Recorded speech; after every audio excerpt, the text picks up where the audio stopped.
નમસ્કાર મિત્રો, વિડીયોમાં તમારું સ્વાગત છે। જી હા મિત્રો, અત્યારે હાલ મોટા અને દુઃખદ સમાચાર સામે આવી રહ્યા છે। તો મિત્રો, સમાચારમાં વાત કરીએ તો મહારાષ્ટ્રના પુણેમાં બુધવારે મોડી રાત્રે અકસ્માત થયો હતો। જેજોરી મોરગાંવ રોડ પર પૂરપાટ ગતિએ દોડતી સિડાન કાર અને પિકઅપ ટ્રક વચ્ચે જોરદાર ટક્કર થઈ હતી। આ અકસ્માતમાં 8 લોકોના મોત નીપજ્યા હતા અને 5 ઇજાગ્રસ્ત થયા હતા, જેમાં બાળકો અને મહિલાઓનો સમાવેશ થાય છે।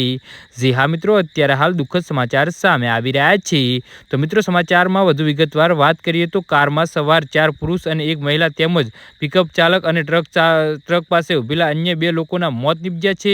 હાલ આ મામલે તપાસ ચાલી રહી છે। અકસ્માતની જાણ થતાં જ પોલીસ તાત્કાલિક ઘટના સ્થળે પહોંચીને તપાસ શરૂ કરી હતી। જી હા મિત્રો, અત્યારે હાલ મોટા સમાચાર સામે આવી રહ્યા છે।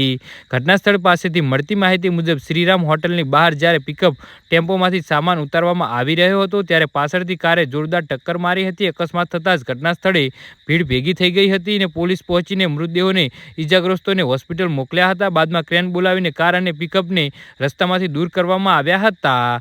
જી હા મિત્રો, તો આના વિશે તમારું શું કહેવું છે તો નીચે મારી કોમેન્ટ બોક્સમાં જરૂરથી જણાવજો અને મારી યુટ્યુબ ચેનલને સબસ્ક્રાઈબ કરવાની ભૂલતા નહીં। વિડીયો પૂરો જોવા બદલ તમારો ખૂબ ખૂબ આભાર।